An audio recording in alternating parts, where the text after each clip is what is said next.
choisi la médecine quand j'étais au collège. J'avais à peu près 17 ans et je me souviens que le directeur de l'école m'avait convoqué à son bureau parce que j'étais un enfant assez indiscipliné, déjà.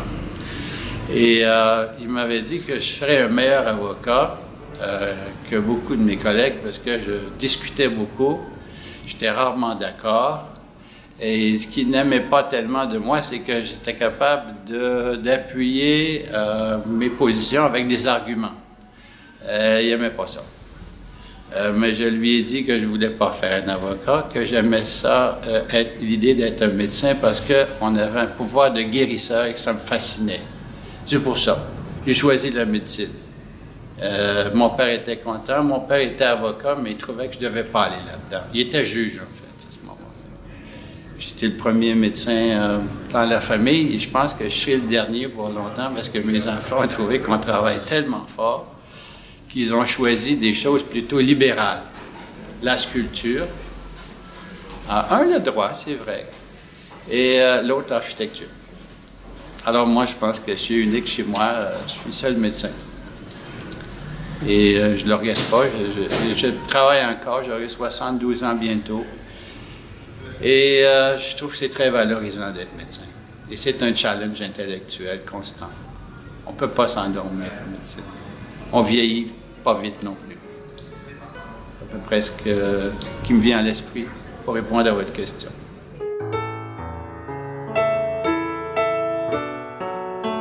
Non, la néphrologie, c'est pas un hasard.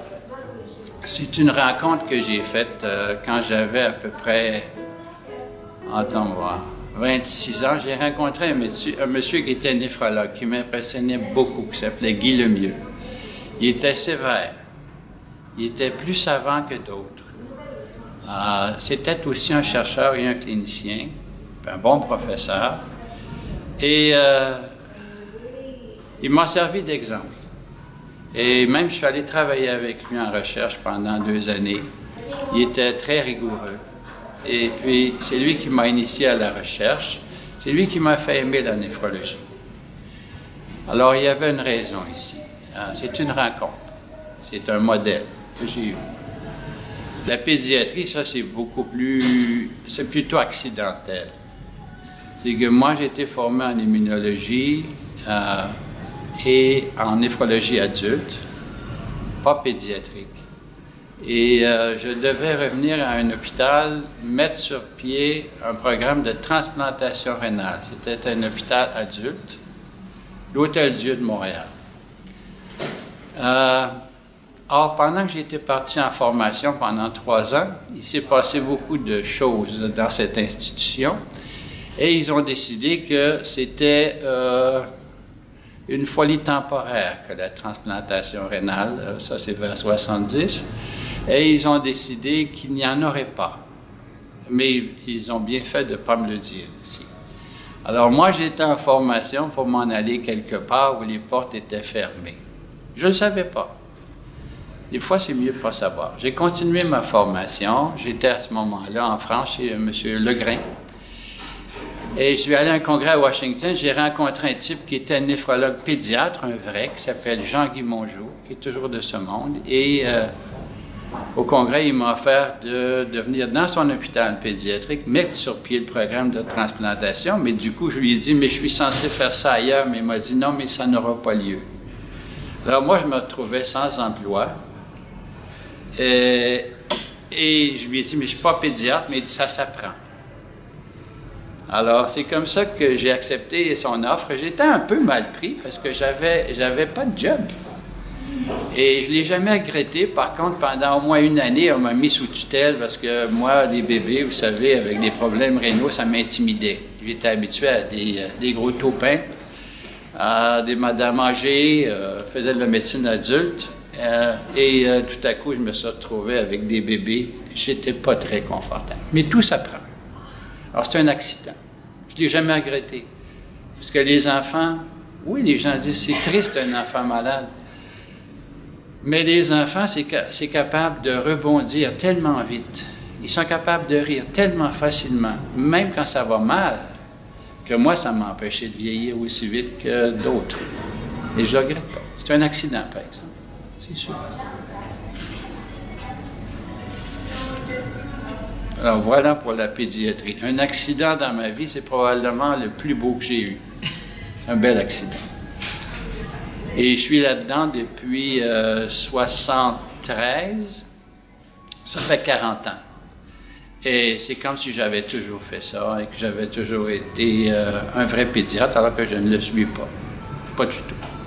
Et maintenant, ce qui m'intimide, c'est de voir des adultes malades. Dans ma famille, par exemple. Je suis moins à l'aise. Voilà.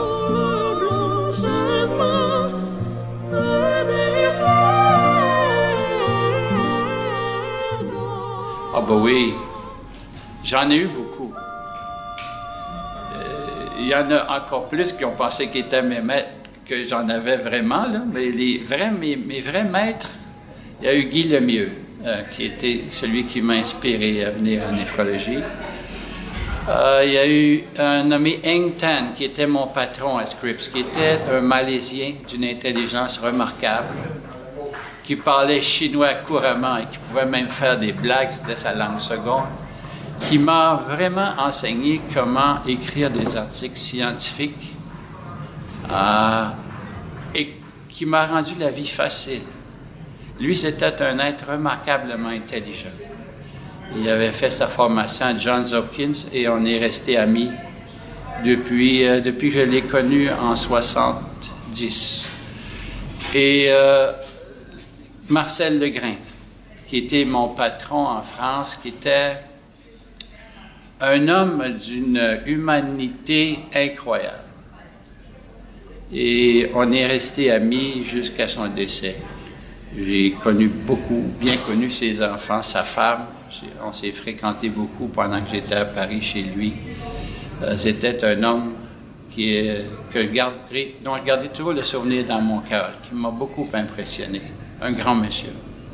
J'espère que j'oublie personne. Mais si j'en oublie, ils sont peut-être décédés, alors ils me pardonneront de l'au-delà, mais ce sont les principaux. Ce sont les principaux.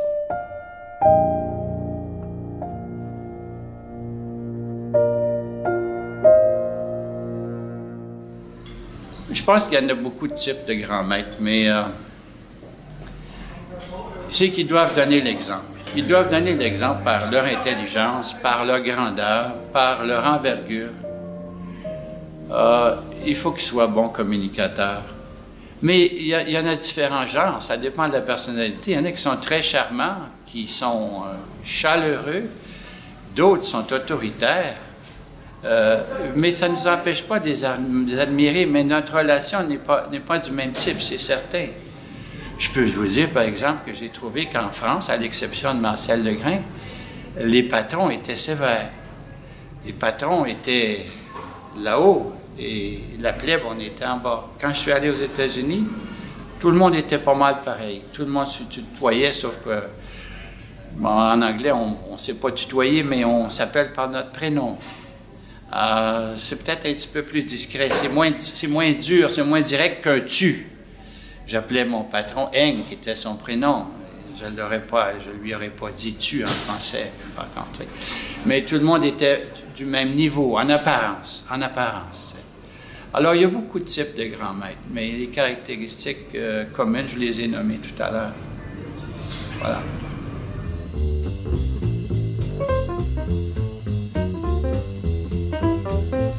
Enseigner? Ah ben oui, ça, je pense que l'enseignement, c'est important, mais c'est pas à l'âge qu'on a quand on est en formation en spécialité médicale, c'est fini l'époque où on nous nourrit à la cuillère. L'enseignement, c'est surtout nous enseigner à aller trouver les réponses nous-mêmes. Le tout cuit, c'est fini à 27 ans. J'étais déjà un papa à 27 ans. Il nous montre comment travailler, comment raisonner, comment ne pas abandonner, comment continuer même quand ça va mal. On nous dit des choses comme « c'est quand ça va mal que tu apprends ». C'est ça des grands maîtres, c'est des gens qui te font aller plus loin. C'est pas des gens qui te facilitent la vie. Donc je pense que les gens qui te facilitent la vie t'aident pas, parce qu'on est tous un peu paresseux. Et si on ne pousse pas, la tendance naturelle chez la plupart des gens, la plupart du temps, c'est de s'affaisser un peu. Mais eux autres, ces gens-là, ils vous gardent dans les airs jusqu'à la dernière goutte d'essence. Puis après ça, vous devez planer. Parce qu'eux, ils sont exigeants. Je pense que c'est la caractéristique. Et c'est ce qui fait qu'ils ont réussi. Parce que certains d'entre eux n'étaient pas des premiers de classe, mais ils avaient quelque chose en eux qui les faisait aller plus loin. Et c'est ce qui vous communique. C'est ça, les grands maîtres, pour moi. Et c'est pour ça qu'on vénère certains patrons, qu'on nomme certaines conférences d'après leur nom, qu'on donne des prix, par exemple. Il y a des conférences, des choses comme ça, qui portent le nom de cette personne. C'est une certaine vénération, c'est presque une religion. Comme ici, au Québec, on est plusieurs à avoir été des élèves de Guy Lemieux. Puis il y a la conférence Guy Lemieux. Ce sont toutes des choses très prestigieuses. Et bien après que l'individu soit décédé, on continue à respecter sa mémoire. C'est assez grandiose. Même chose en France avec Hamburger. Même chose avec Gabriel Richet que j'ai connu. Ces gens-là très grands, puis le type qui était à l'hôpital de l'Antiquaille, je ne me souviens pas de son nom, mais à Lyon à l'époque, qui était aussi un grand néphrologue. Il y avait pour eux une vénération considérable.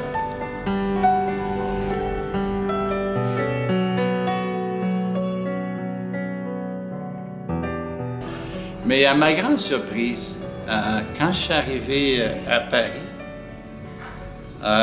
moi j'arrivais de la Californie. Il faut dire que la vie était facile. J'habitais à La Jolla, en banlieue de San Diego, sur le bord de la mer. On voyait la mer de Mont-Labo. Vous savez, j'allais travailler à bicyclette. J'arrive à Paris. C'est autre chose. L'hiver, il pleut tout le temps. Les gens disent « Ah, j'ai la crève! » Tout le monde a le nez qui coule. Et, le téléphone, j'ai mis 6 mois avant d'avoir le téléphone chez moi. Le type avec qui je travaillais, je disais, moi j'aime ça, la France c'est beau Paris, oui, mais on vit dans un musée ici, cher ami. Mais ça me faisait rien. Mais il y avait un contraste incroyable. C'est que j'avais accès à un laboratoire de recherche, l'INSERM, l'unité U27, qui était sous la dépendance du grand patron, M. Legrain. Et ils avaient un équipement moderne qui était à mourir. C'était plus moderne, plus beau que ce qu'on avait en Californie. C'est un choc pour moi, parce qu'alors qu'à la maison, mon appartement, je n'avais pas de téléphone, le frigo, mon fils, qui avait 3 ans, trouvait qu'il était merveilleux, parce qu'il était à sa hauteur, vous savez. Pour une famille, on avait un frigo qui n'avait même pas 1 mètre de haut. Alors, j'avais le contraste entre là, chez moi, qui était comme un peu la vieille France de l'après-guerre, je dirais.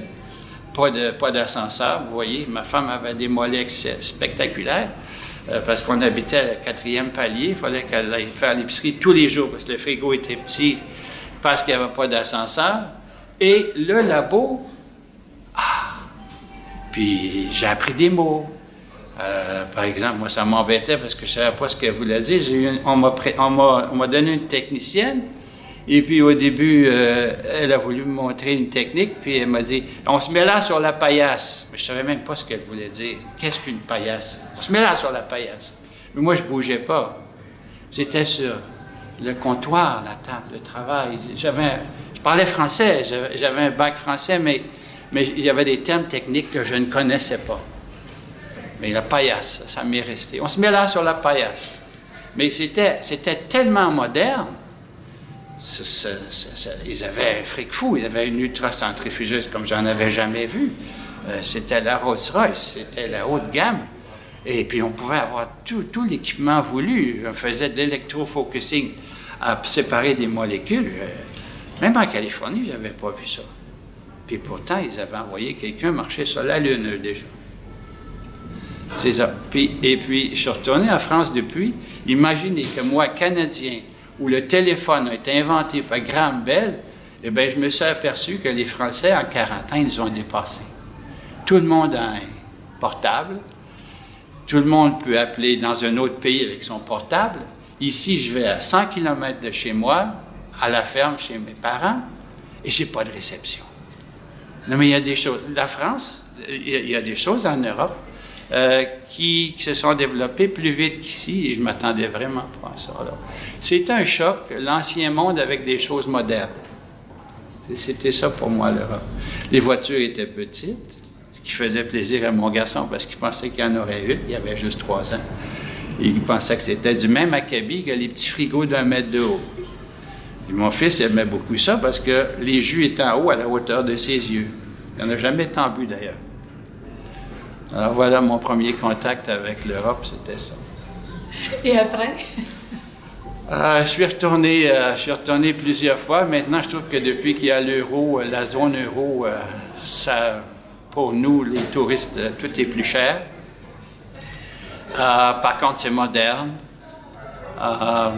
C'est très agréable. On a réussi en Europe à allier les souvenirs avec la modernité. Alors qu'ici, on se développe lentement.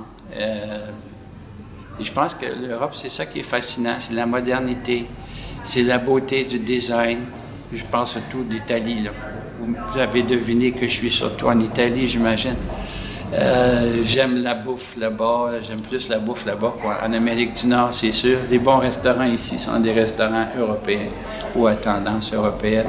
La bouffe, c'est toujours fascinant en Europe. Mon Dieu que c'est cher quand même. On se rattrape sur le vin, qui est moins cher qu'ici. Et dans le milieu médical, comment voyez-vous ce... Le milieu médical, j'avoue qu'à l'âge que j'ai, je voyage moins, je fréquente moins les congrès internationaux qu'avant. Je suis plus attiré vers l'Amérique du Sud, je suis plus attiré vers l'Amérique centrale que l'Europe.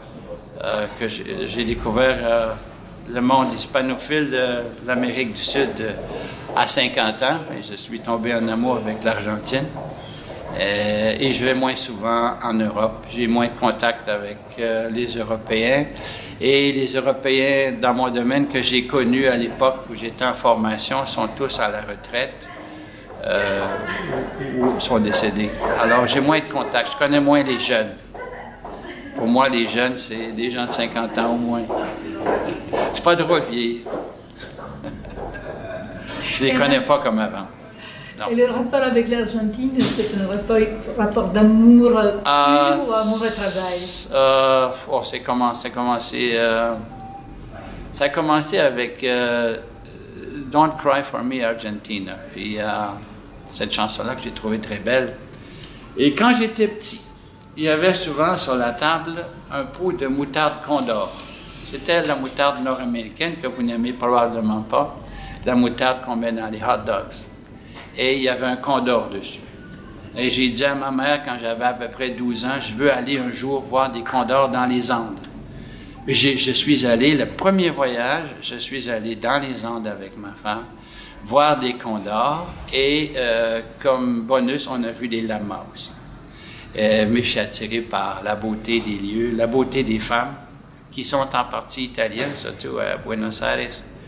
Les femmes sont très, très, très belles. J'aime le tango, que je ne sais pas danser comme il faut. J'ai toujours l'impression que je vais perdre l'équilibre et tomber par en arrière. Heureusement que ma femme me retient. L'espagnol des Argentins est une espèce de croisement entre l'espagnol et l'italien. C'est tellement drôle à entendre. Je parle allemand, il y a beaucoup d'Allemands aussi dans ce coin-là. Puis les femmes de descendance allemande ont des yeux bleus, on le voit tout de suite. La viande est très bonne, c'est pas cher. Et il y a des bons congrès, et je comprends assez l'espagnol pour en tirer quelques bénéfices intellectuels. Il n'y a rien comme Buenos Aires en Amérique du Sud. Je ne connais pas le Brésil. J'ai peur du Brésil pour toutes sortes de raisons. Mais Buenos Aires est une destination admirable. Alors je vais à des congrès à tous les 2 ans. Néphrologie, immunologie, surtout pédiatrie. Au détriment de l'Europe, parce qu'on a droit à tant de vacances par année et on a tant d'argent aussi à dépenser sur le fioul des avions. Alors voilà, c'est ma limitation. Je dirais plus la disponibilité que les finances. Comme les pédiatres, vous avez une grande joie de vivre.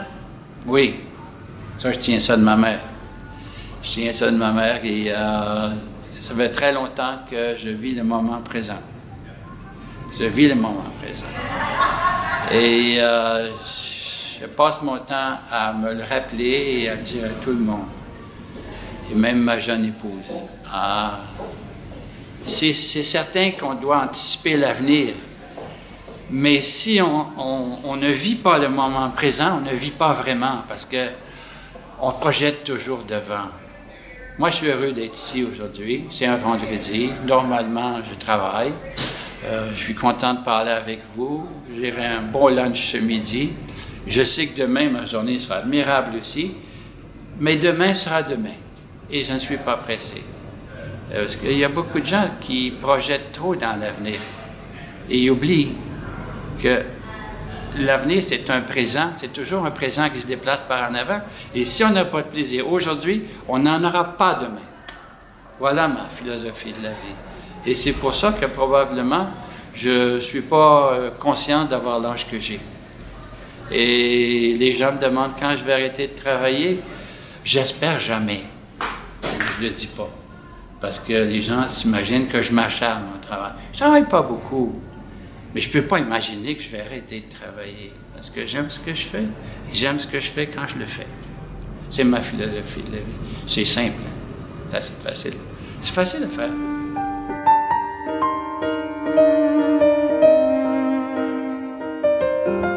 Dans mon travail ou dans la vie en général? Tous les deux. OK. On commence par le travail. Dans mon travail, j'ai beaucoup plus de temps qu'avant. Et j'ai le temps de mieux faire tout ce que je fais. Quand on est médecin entre 30 et 50 ans, on est toujours à la sauvette. On n'a pas le temps de tout faire ce qu'on veut ou de le faire aussi bien. On n'en est pas toujours conscient. Des fois, on est un peu frustré, exaspéré. Quand on est plus vieux, comme je suis maintenant, je peux prendre tout le temps que je veux. Je peux prendre 1 heure avec un patient. La satisfaction que ça me procure est énorme. Et ça pour le travail. Dans la vie de tous les jours, ma femme, c'est sûr. Après ma femme, la botanique.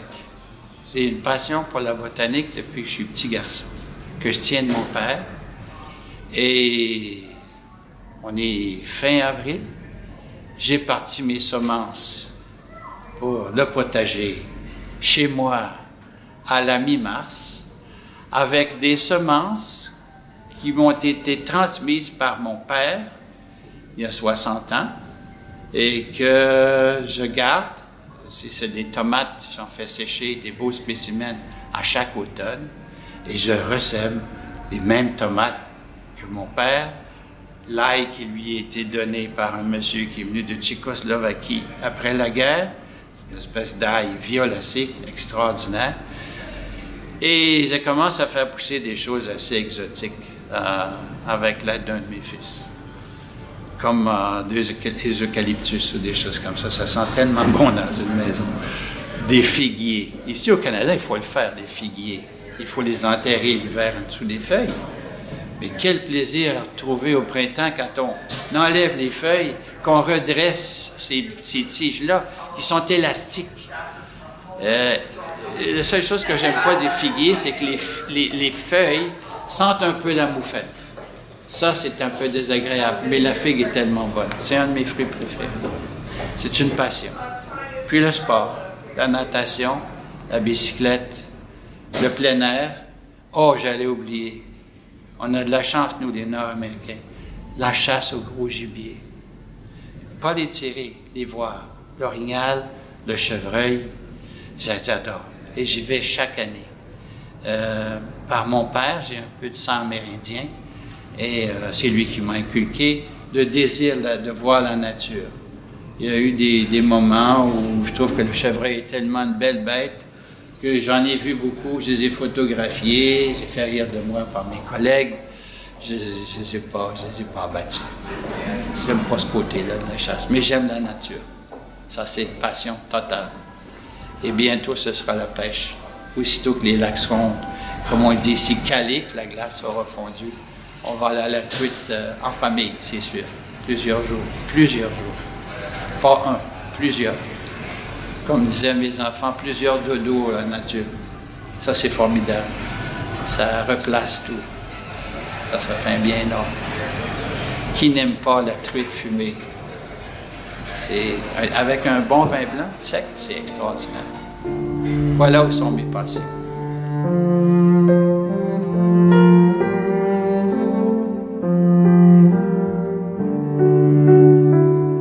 Pousser les plantes, c'est un peu comme voir grandir les enfants. D'ailleurs, j'ai une voisine qui est une artiste et qui est anglophone, née aux États-Unis, pardon, et qui a parti certaines semences pour moi parce que j'étais parti en Floride à ce moment-là.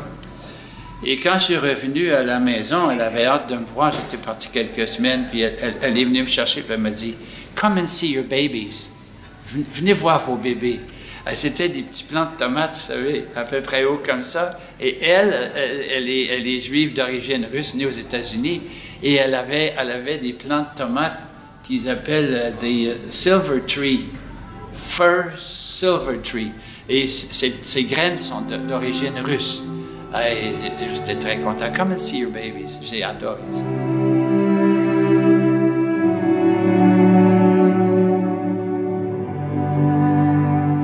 Ah oui? Oui. Ben ici, ce qui pousse sous la neige, c'est tout ce qui est de la famille de l'oignon, l'ail. On a de l'ail des bois, wild garlic. Et j'en ai chez moi. Et ça passe à travers, comme le muguet d'ailleurs, ça passe à travers la neige. C'est de toute beauté. Et chaque année, je m'empresse de faire d'enlever un peu de neige pour voir si ça s'en vient. En général, c'est vers la fin mars. Je dis, ah, c'est là, c'est très agréable. La ciboulette, toutes ces choses-là, c'est extraordinaire.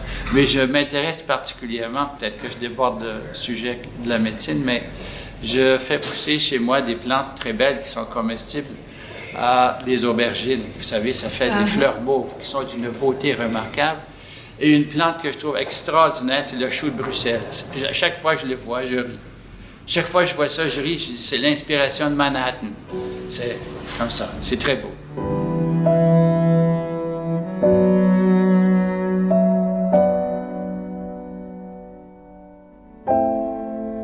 Je fais pousser, parce que j'ai un beau-père qui a 80, essentiellement presque mon âge, et puis chaque année, lui, il habite le nord de l'Ontario.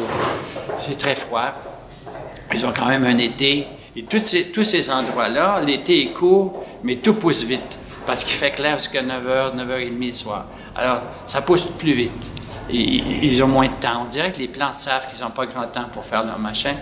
Alors, lui, je lui apporte des tomates chaque année, fin mai, qu'il met dehors à la mi-juin. Et il y a une année, je lui ai apporté des plants de tomates qui étaient très productifs. Mais les tomates n'étaient pas grosses. Il m'a dit, je vais nourrir le village, mais pour faire un sandwich, ça m'en prend 3. Est-ce que tu peux trouver un plant de tomates où avec une seule tomate, ça fait un sandwich? Alors, j'ai acheté des graines beefsteak. Et j'ai apporté ça, et les tomates viennent grosses comme ça. Et là, il m'a dit, tu as dépassé l'objectif parce que je fais 3 sandwichs avec une tomate. Scale down a bit.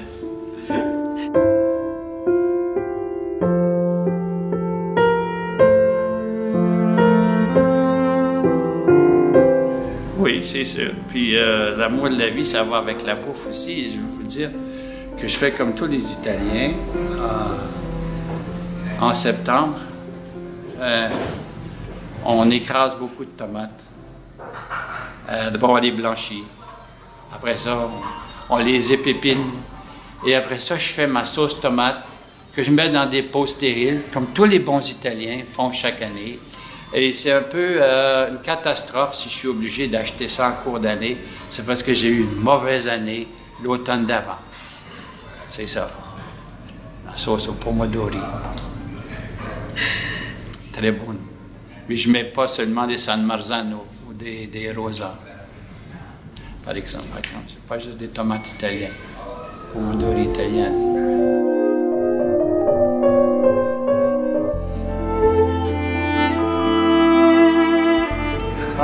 J'ai un moment que j'ai raconté un jour à un professeur qui était venu de Suisse.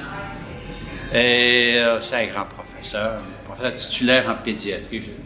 C'était pas quelqu'un que moi j'avais invité, mais on me l'a présenté et on m'a dit occupe temps pour quelques heures. qu'est-ce qu'on peut raconter à un homme comme ça? Moi, j'avais à peu près 40 ans, lui, il en avait à peu près 70. Et qu'est-ce que je peux lui dire pour l'impressionner? Qu'est-ce que je peux lui dire dont il va se souvenir? Quel souvenir va-t-il rapporter chez lui? Alors, je suis trouvé une belle histoire, une vraie histoire, d'une patiente qu'on a greffée un jour, qui était une Inuit, des Esquimaux, qui habitait Frobisher Bay. C'est à peu près, je pense, 1500 km au nord d'ici. Elle avait une glomérulonéphrite membrano-proliférative avec des dépendance au sein des basales, mauvaise réputation de récidive sur le greffon, etc. Elle avait 14 ans. Elle parlait anglais, et c'est langue maternelle. Elle n'était pas heureuse en dialyse, elle n'était pas heureuse dans notre décor, surtout que c'était l'été, elle trouvait ça froid, chaud et désagréable.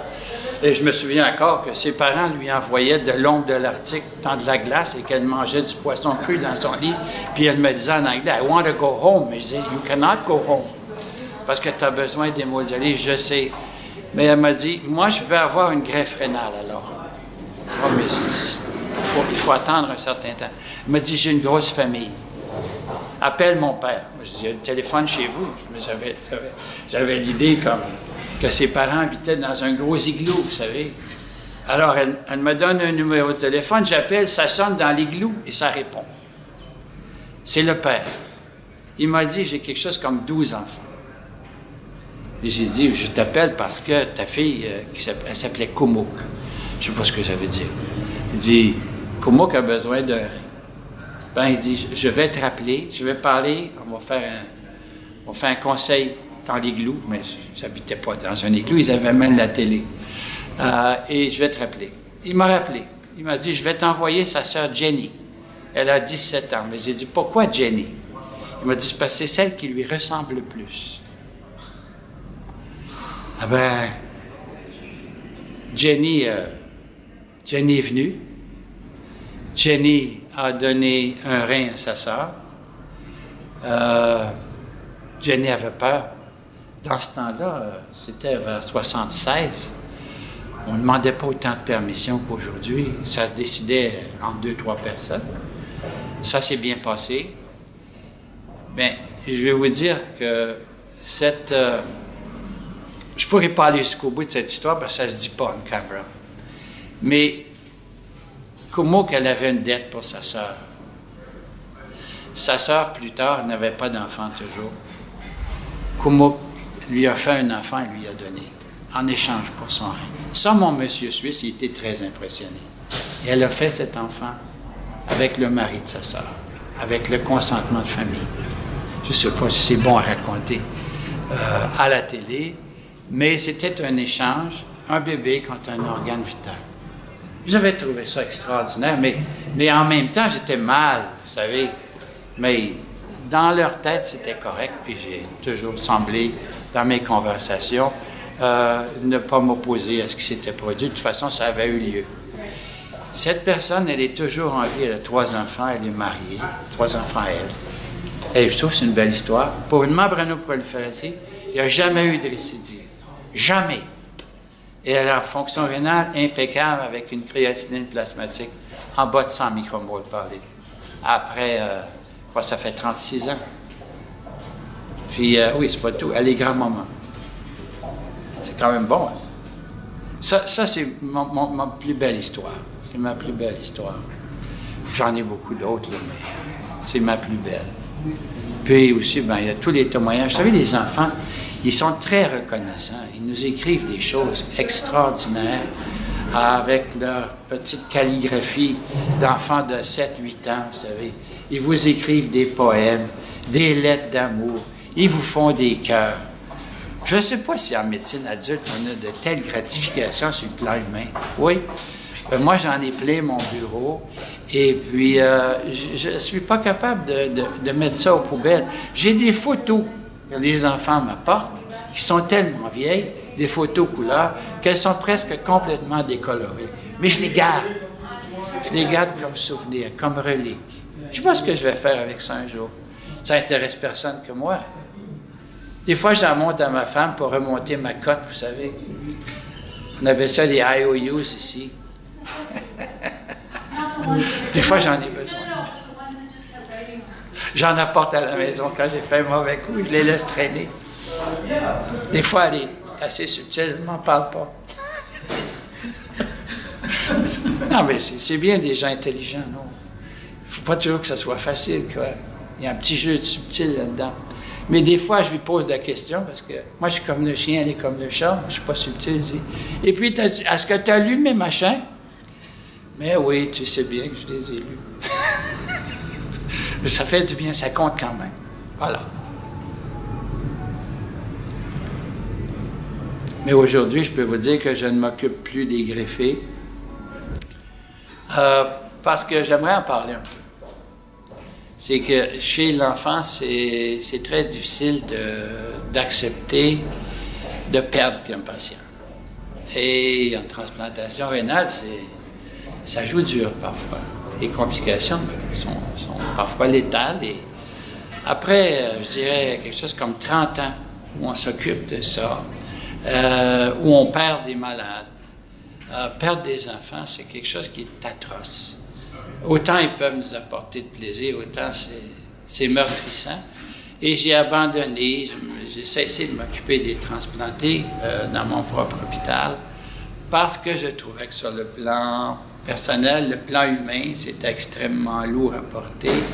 Et j'étais content de passer le flambeau à d'autres parce que je pense que c'est quelque chose qu'il faut faire à un moment donné.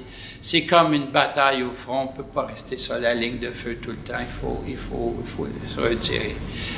On vient brûler. Et je suis content de l'avoir fait, je suis content d'avoir cessé. Il fallait que je cesse, j'étais moins bon qu'avant, ça c'est certain. Meurtri par quelques mauvaises expériences, et on n'est pas capable d'effacer ces mauvais souvenirs avec les bons coups. Ça ne marche pas comme ça. Ce sont des colonnes différentes. Et ça ne s'additionne pas, ça ne se soustrait pas. On reste avec ça. Moi, j'ai trouvé ça dur. Je voulais vous le dire. Et qu'est-ce que vous faites maintenant? Maintenant, je joue au vieux sage. Ça m'a pris du temps à être un vieux sage. Sage surtout. Et je vois des gens qui viennent pour une deuxième opinion. La couleur de mes cheveux compte. Les gens se sentent plus en confiance des fois avec un vieux docteur pour une autre opinion. Je leur donne le temps que ça prend. Je vois des gens qui sont mécontents. Je vois des cas problèmes. Pas des cas problèmes nécessairement sur le plan médical, sur le plan humain. Des gens frustrés, des gens pas contents, des gens qui sont pas certains, des gens qui ont de la difficulté à faire un choix. Ce n'est plus tellement de la médecine, comme un rapport humain. De confiance qui s'installe. Et ça, j'adore ça. Je vois peut-être en tout et partout 15 patients par semaine, ce qui n'est pas beaucoup. C'est pas ce qui me fatigue. Ça ne me fatigue pas du tout. J'adore ça. Et ça reste très valorisant. Et puis, une fois de temps en temps, j'ai des consultations, puis il arrive que ce soit des choses assez banales, mais on ne sait pas avant de voir le patient que c'est une affaire banale. Et ceux-là, je ne les vois pas souvent, je ne les vois pas longtemps. Mais ils sont minoritaires. Alors, je fais un peu de... En anglais, les Anglais appellent ça du troubleshooting. C'est ça, je m'occupe de démêler les problèmes. Et parfois, j'hérite du problème des gens aussi, que j'apporte chez moi, je ne devrais pas. J'aurais dû apprendre à ne pas faire ça. Mais des fois, j'apporte le problème du patient chez moi. Et c'est ma femme qui est obligée de faire du troubleshooting avec moi. C'est bon d'avoir ses arrières à la maison. Brave femme.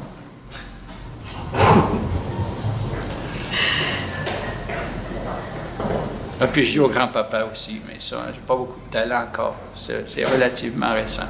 Ça viendra.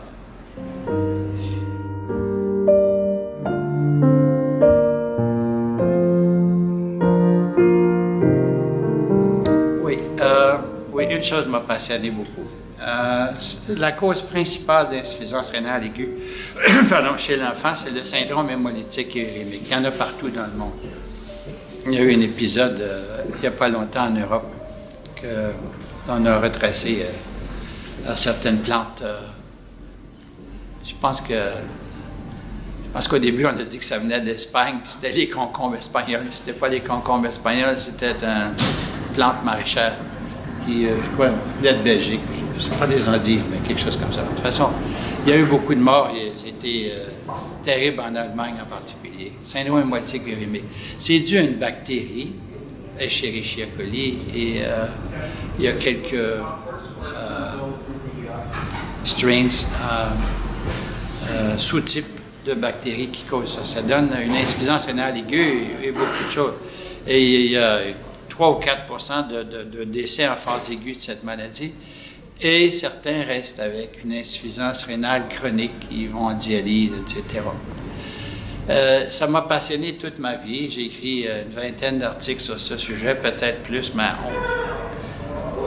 avec le recul, après 40 ans, je ne sais pas si c'est 20 ou 28, là, mais j'en ai écrit beaucoup. Mais j'en ai fait un récemment qui va probablement être mon dernier article que j'ai écrit moi-même. Je l'ai fait tout seul. J'ai mis un temps fou parce que j'ai résumé l'expérience qu'on a eue dans mon hôpital depuis 1974. J'ai répertorié à peu près 600 dossiers à la main, à la vieille méthode, et j'ai retenu 360 dossiers. Et j'ai appris quoi? J'ai appris beaucoup. J'ai appris que seuls ceux qui ont besoin de dialyse ont des complications graves. Et la deuxième chose, c'est que si ces complications ont à survenir, on le sait dans l'année. Ça, on ne savait pas. Et j'ai appris aussi que si on utilise certains moyens, comme des diurétiques à haute dose, des diurétiques de lance, comme le furosémide, et qu'on est capable de garder une diurèse, les patients font encore pipi, ils peuvent éviter la dialyse. Et bien, même ceux-là qui évitent la dialyse à cause d'artifices comme le furosémide, ils n'ont pas de complications majeures. Et j'ai un suivi moyen de 18 ans. Ça va de 35, je crois, à 10 ans. Parce que je n'ai pas regardé les cas récents, j'ai regardé ceux qui étaient plus que 10 ans. Et ça, je l'ai publié récemment. C'est l'article dont je suis le plus fier parce que j'ai travaillé presque 2 années à temps perdu aux archives de mon hôpital, à telle enseigne que je connaissais toutes les filles par leur prénom. Je faisais partie du décor des archives chez nous. Et parfois, il était tard le soir, j'étais derrière des piles de dossiers, un peu comme un soldat qui se cache. Et j'ai tout fait ça à la main. J'ai beaucoup regretté parce que si j'avais fait ça avec l'ordinateur, comme les jeunes font aujourd'hui, j'aurais pas travaillé aussi fort. Et j'ai fait toutes les statistiques moi-même. Puis j'ai tenu à faire ça. C'était comme mon testament, si vous voulez, parce que les premiers patients dans cette série remontent à mes premières années à l'hôpital. Alors ça, c'était une de mes grandes fiertés. Un autre coup que j'ai fait qui me fait plaisir à moi, c'est d'avoir trouvé que ceux qui sont en dialyse péritonéale, pour qui une péritonite à champignons, péritonite dite fungique, était à peu près équivalent à une cessation de l'utilisation de cette technique, parce que le péritoine devenait très épais et non utilisable. Comment on pouvait éviter la survenue de ça? C'est que quand on traitait un enfant avec des antibiotiques qui stimulaient la multiplication des champignons dans l'intestin, il fallait en même temps leur donner un antifungique. Et depuis qu'on a fait ça, il y a 20 ans, on n'a jamais plus eu de péritonite fungique. Et je crois qu'à travers le monde, c'est ce qui se fait maintenant. On donne, quand on a donné un antibiotique pour quoi que ce soit à un patient en dialyse péritonéale, il faut donner un antifungique en même temps. Et ça, c'était extraordinaire comme... Je ne pensais pas que c'était si important que ça. Parce qu'il semblerait que les champignons traversent la barrière de l'intestin, ils s'en vont dans le péritoine, et ils ensemencent le péritoine avec ces champignons, parce qu'on tue les bactéries qui sont dans l'intestin, et ils sont remplacés par des champignons. Et j'ai fait cet article-là tout bonnement, en quelques jours, me disant, bon, c'est possible qu'ils trouvent que c'est une histoire farfelue. J'étais pas certain du mécanisme. Et ça a été accepté. Et moi, ça ne m'est pas arrivé souvent dans ma vie qu'un éditeur accepte un article et qu'il me dise, Il n'y a pas de changement. Ça, déjà, en soi, pour moi, c'est quelque chose d'assez inouï. Et deuxièmement, on va accélérer la publication. Ben là, ça, tu prends un scotch. Parce que j'en ai pris 2, probablement. Non, l'émotion était forte parce que, 1, pour accepter tel quel, 2, pour accélérer. J'en ai pris 2. Voilà. Ça, c'est les 2 choses qui m'ont fait bien plaisir, qui me viennent à l'esprit comme ça. Les autres, ben, on fait beaucoup d'articles, vous savez, mais des années après, si on ne s'en souvient pas, c'est peut-être parce que c'était pas fracassant. D'ailleurs, on sait, c'est le premier sentiment qu'on a quand on lit les articles des autres. Bon, c'est pas diable, mais moi aussi, j'en ai fait des comme ça. J'en ai fait des comme ça. Les pires, ce sont des revues qu'on nous demande de faire. Ça, c'est affreux. On perd notre temps, mais ça nous valorise. J'en ai fait ça aussi. Ça m'a valorisé, mais là, aujourd'hui, ça fait pas lourd dans mon dossier. Voilà.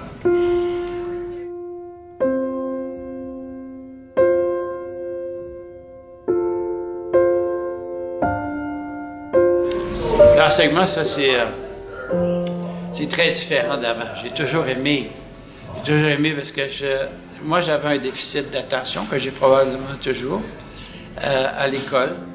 J'avais pas de bonnes notes quand j'étais petit, j'étais toujours en retenue. Je parlais dans la classe, j'oubliais que j'étais à l'école. Un jour, j'ai eu un professeur qui venait me chercher intellectuellement. J'avais 14 ans, il était temps que quelqu'un me sauve. C'était un Français.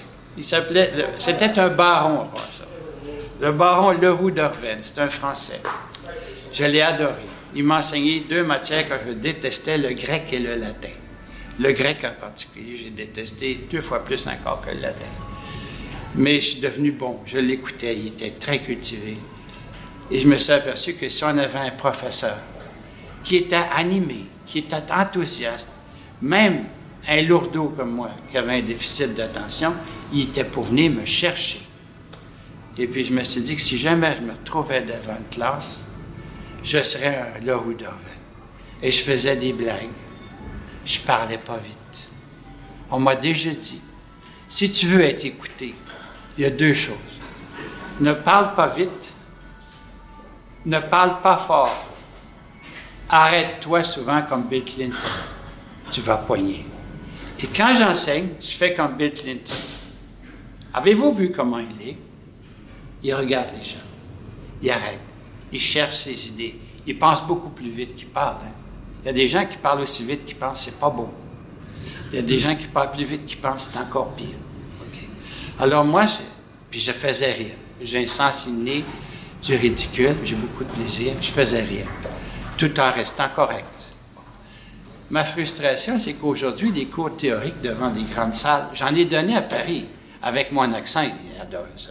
Paris 6, il adorait ça. Puis il ne chahutait pas. Il aimait ça, il venait écouter le Canadien, il pensait que je restais dans ma cabane au Canada. Moi, je faisais semblant que oui, mais c'était pas vrai, et que je connaissais plein d'Indiens. Mais ça, c'était pour susciter leur intérêt. C'était pas vrai. Je ne connaissais pas, juste ma grand-mère que je connaissais qui était indienne, mais je ne connaissais pas d'autres. Pour vous dire que maintenant, on n'a pas autant de plaisir. Parce que l'enseignement, c'est rare qu'on le fasse dans toute la classe. On nous donnait un micro. Hein. Je ne parlais pas fort, mais je parlais dans le micro quand même. On enseigne en petits groupes. Ils appellent ça les APP, apprentissage par problème. Et on a 8 étudiants. Et on travaille ensemble. Et on essaie de les aider à résoudre un problème médical. Ça m'a pris beaucoup de temps à aimer ce genre d'enseignement-là, qui est beaucoup moins formel.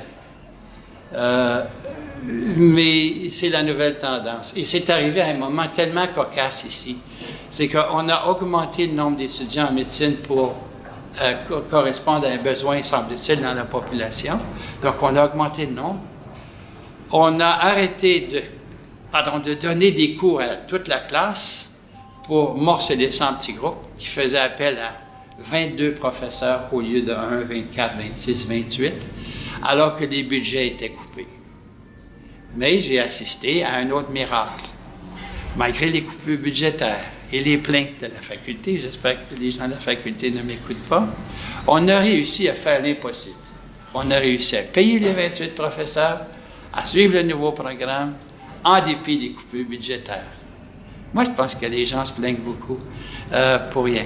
Mais de toute façon, maintenant, je suis habitué à l'enseignement en petits groupes. C'est un peu comme une famille. Et pour chaque sujet, comme la néphrologie, par exemple, néphro et urologie, on enseigne toute la matière en 8 sessions de 3 heures. Il faut dire que les étudiants travaillent beaucoup à la maison. Peut-être pour chaque 3 heures de session, 10 heures de travail à la maison. C'est un enseignement différent. Mais quel plaisir de voir qu'on est un instrument capital pour faire comprendre certaines choses à des étudiants. Pour les néphrologues, je vais vous donner un exemple. Faire comprendre le mécanisme du contre-courant à des étudiants en médecine, c'est un triomphe. Je vous le jure. Le contre-courant. Si vous voyez, moi, le professeur que j'ai eu pour m'expliquer le contre-courant, que je ne nommerai pas, en cafouillis, il était incapable de le faire jusqu'au bout. Alors, ça m'a toujours frappé. Le contre-courant, c'est le mécanisme des calorifères, vous savez. C'est le multiplicateur dans le bas de l'ensemble. Et je l'explique et les gens comprennent toujours. Et je trouve que je suis meilleur que mon professeur était. C'est un triomphe pour moi. Je te dirai son nom tout à l'heure. Off camera, bien sûr. Mais c'est un réel plaisir de... Et puis ces jeunes-là, ils vous regardent avec admiration si vous le méritez. C'est très valorisant. Et certaines sont très belles. Ça, on ne choisit pas.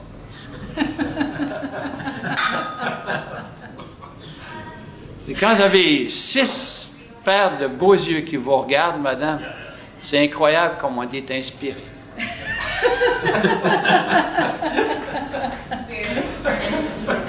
Moi, ça me transporte.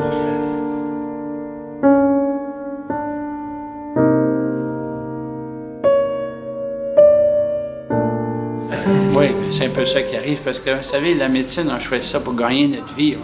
On n'est pas, moi, je ne suis pas une mère Teresa. Il y a des gens qui ont cette vocation-là. J'ai choisi quelque chose qui était compatible avec, malgré qu'on travaillait très fort, avec une vie familiale, avec des activités.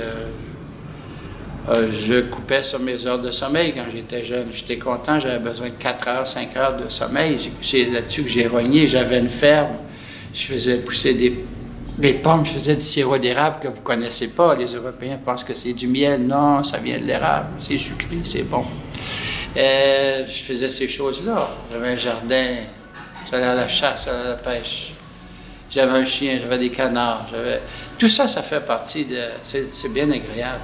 C'est bien agréable. Moi, ma profession, ça n'a pas meublé ma vie d'un mur à l'autre. Ça a été une de mes activités. Et je suis très content de le dire.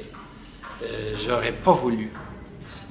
Mais parfois, si on veut aller très loin en médecine, il faut se donner entièrement. J'ai vu des gens le faire, ils vont très, très loin. Mais c'est leur vie. C'est leur vie. Et ils sont prêts de lâcher parce que c'est une passion aussi. C'était pas mon cas. Non, c'était pas mon cas. Moi, le travail, ça pouvait me prendre 12 heures par jour, mais à un moment donné, il y avait autre chose. Ça a toujours été. Mais ça me pouvait prendre plus que 12 heures. À un moment donné, à 54 ans, le hasard a fait que je me suis retrouvé seul pendant 4 mois à l'hôpital. J'ai travaillé fort, j'ai perdu des cellules cérébrales qui n'ont jamais probablement régénéré. J'ai travaillé 7 jours semaine, j'étais de garde tout le temps, ce qui est loin d'être une passion chez moi. Et je devais commencer à faire des visites à 6 heures le matin, je ne rentrais jamais à la maison avant 9 heures le soir. J'ai fait ça pendant 4 mois. Et c'est sûr que si c'est pour durer une période de temps limitée, ça peut aller. Mais il ne faut pas que ça perdure parce que j'aurais pas pu faire ça. Mais j'ai connu des gens très enthousiastes en recherche qui ont maintenu ce rythme-là presque toute leur vie. Autant en Europe qu'aux États-Unis. Il y a des gens, c'est des bourreaux. C'est incroyable. Et il ne faut pas nécessairement les envier. Ils ont sacrifié beaucoup pour faire ça. Moi, je n'ai jamais été prêt à faire ça. Jamais. J'aime trop la vie, les familles. Mais je ne l'ai pas fait. J'aurais pu. Mais ce n'était pas dans mes gènes, je pense. Et je n'avais pas l'attirance pour ça. Je n'avais pas ce feu sacré. Moi, c'était beaucoup plus les relations humaines, la recherche clinique. J'ai fait du labo. si je m'étais mis plus à l'ouvrage, si j'avais tenu à cœur, j'en ferais toujours de la recherche. Mais j'avais pas dans ce monde compétitif, j'avais pas ce qu'il fallait, j'avais pas l'enthousiasme pour faire ça. Tout à l'heure, je vous parlais du professeur Hamburger. L'histoire de sa vie, c'est la médecine, cet homme-là. Il travaillait. Il était âgé, puis il travaillait encore, il s'impliquait beaucoup. J'ai connu beaucoup de gens comme ça. Frank Dixon, en Californie, c'était pareil. C'était sa vie. Il faisait du jogging avec ses fellows, il parlait de recherche tout le temps.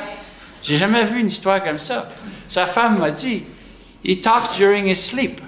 He talks about research. » Ben, c'est des gens exceptionnels. Je ne les envie pas, mais heureusement qu'il y en a. Ils font avancer le monde. Ils se sacrifient un peu. Ils en tirent un bénéfice, c'est certain. Intellectuel, c'est certain. C'est bon pour l'ego. Disons que j'ai dû chercher ailleurs pour renforcer mon ego.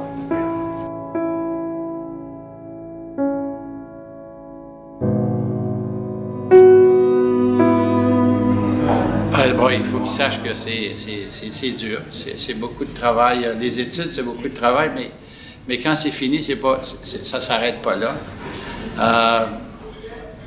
Je pense qu'il faut qu'ils investissent plus dans la société et que le côté scientifique qu'on ait dans notre tête est peut-être moins important aujourd'hui alors qu'on ait des ordinateurs partout. Mais je pense qu'il faut cultiver le jugement, l'amour du prochain. La prévention. Moi, je pense que ça devrait aller là. Je suis encore découragé de voir combien... J'ai trop de collègues qui sont froids comme des concombres, c'est une expression locale, qui n'ont pas de compassion, qui ne mettent pas les patients en confiance. Pourtant, ce n'est pas ce que j'enseigne, mais je n'enseigne pas à tout le monde. Et je souhaiterais qu'on ait plus de bons médecins avec de la compassion, qui prennent le temps, qu'ils fassent plus de prévention, qu'ils écoutent davantage les gens. C'est pas que les médecins, les gens aujourd'hui n'écoutent plus les gens. Ils n'écoutent plus. D'ailleurs, ils n'écoutent plus, ils lisent pas. Si vous prenez des réservations quelque part pour un brunch dans 2 semaines, ils vous appellent le premier week-end pour vous dire vous n'êtes pas là, mais ils n'ont pas lu le truc. Les gens n'écoutent pas. Ça m'arrive tout le temps de vérifier que les gens balayent des yeux ce qui est écrit ou écoutent distraitement ce qu'on leur dit. Vous remarquerez combien il y a de gens, et j'en ai vu encore aujourd'hui, qui vous posent une question et qui ne vous écoutent pas quand vous répondez. Mais les médecins, ils ne peuvent pas faire ça. Parce que si le patient se déplace pour aller le voir, il mérite d'être écouté. Et je souhaite qu'ils écoutent. Je souhaite qu'ils écoutent. Et puis, je la connais, Sarah Pritchard. C'est ce que je souhaite. C'est pas des scientifiques. On a des ordinateurs partout. Quand j'étais jeune, il fallait qu'on sache tout dans notre tête. Vous savez, on apprenait des classifications par cœur, comme des catalogues. Toutes les causes de glomérulonéphrite, tous les compléments là-dedans. Aujourd'hui, on a des ordinateurs partout. Sclérose tubéreuse de Bourneville, on a tout. Avant, il fallait tout savoir par cœur. Les examens, ça nous taxait la mémoire beaucoup plus que le jugement. Et il faut que les médecins évoluent dans ce sens-là. Moi j'adore, j'ai un médecin, j'ai mon propre médecin, c'est une dame. D'abord, j'adore les femmes médecins parce qu'elles sont plus attentives. Et peut-être plus perfectionnistes aussi. Et elles m'écoutent. Et j'ai jamais l'impression d'aller là pour rien. Elle me fait parler. C'est exceptionnel. Et ça, je pense que c'est un bon médecin. C'est ce que je souhaite à la population de demain. Et c'est ce que je souhaite que les médecins en formation fassent de plus en plus. Les savants, là, on a de la place pour des savants, mais il ne faut pas que tous les médecins soient des savants. J'espère qu'ils vont être humains et écouter les gens. C'est ce qu'il nous faut. Bien sûr. Partout. Partout. Tout le monde est pareil. Pareil. Ça, je déplore. On a encore beaucoup de travail à faire.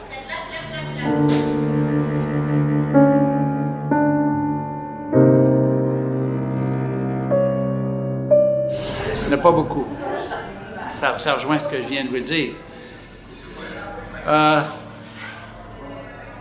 Les gens sont trop business. Les médecins sont trop business. Les patients, les rendez-vous sont donnés à un intervalle trop court. Les patients défilent dans le bureau. Il n'y a pas beaucoup de place pour la poésie, malheureusement. Je dirais que ça demeure encore incompatible, la poésie, malheureusement. Il y a peut-être quelques personnes qui en font de la poésie, mais il n'y en a pas beaucoup en médecine, non. Je pense que c'est aux antipodes, la poésie puis la pratique de la médecine, malheureusement. Il devrait y avoir un petit peu de poésie. Je déplore ça. Peut-être que je vivrai assez vieux pour voir ça changer.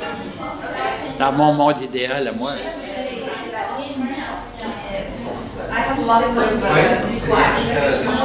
Mais enfin, vous êtes optimiste. Oui, parce que si on a un choix, oui. Parce que je pense qu'on est tous optimistes. Tant qu'il y a de la vie, il y a de l'espoir. Tant qu'il y a de l'espoir, il y a de l'optimisme. Il faut penser qu'éventuellement, les choses seront mieux. Ce n'est pas une catastrophe, mais ça ne s'améliore pas aussi vite que je souhaiterais. Mais je peux vous dire que quand j'étais jeune, les médecins qui étaient mes patrons étaient plus attentifs que ceux d'aujourd'hui. Plus attentifs, oui.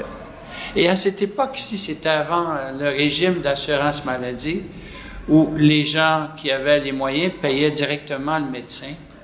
Et ça donnait, vous savez, une relation différente. À partir du moment où le client paye directement le médecin, on dirait qu'il avait une relation privilégiée. Là, l'État paye sans qu'on voit. Et le service peut être plus ou moins bon, mais le médecin sera payé. Puis jadis, les pauvres ne payaient pas du tout. Et puis, les médecins s'occupaient des pauvres, des assistés sociaux, gratuitement. Ça, c'est une dimension humaine qui n'existe plus. Ils faisaient ça pro bono. Les pauvres, c'est sûr que dans les hôpitaux, ils étaient entassés dans des salles publiques. On a connu ça à l'Hôtel-Dieu, où il y avait 12 patients séparés par des rideaux. Les médecins ne chargeaient rien, parce que c'était des gens pauvres. Mais ils avaient toute l'attention quand même. Vous savez, la relation a changé. La relation est devenue business, où la régie d'assurance maladie paye en autant qu'on a une carte, qui est comme une carte de crédit. Et la relation pécuniaire, médecin-patient, n'est plus directe. Elle passe par ça. Et je pense qu'en France, il y avait le service aussi, la santé publique, je ne sais pas comment ça s'appelle, mais l'État paie beaucoup de choses. Je pense que c'est bon quand on paye directement pour le service qu'on reçoit. Et on a toujours le choix, vous savez, d'avoir le culot, de dire au médecin, je ne suis pas satisfait de votre service et en conséquence, je vais payer la moitié de ce que vous me dites.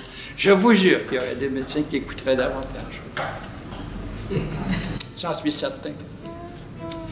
Le monde est pareil partout. Il ne faut pas se faire d'illusions. Un gros mot, c'est offensant partout.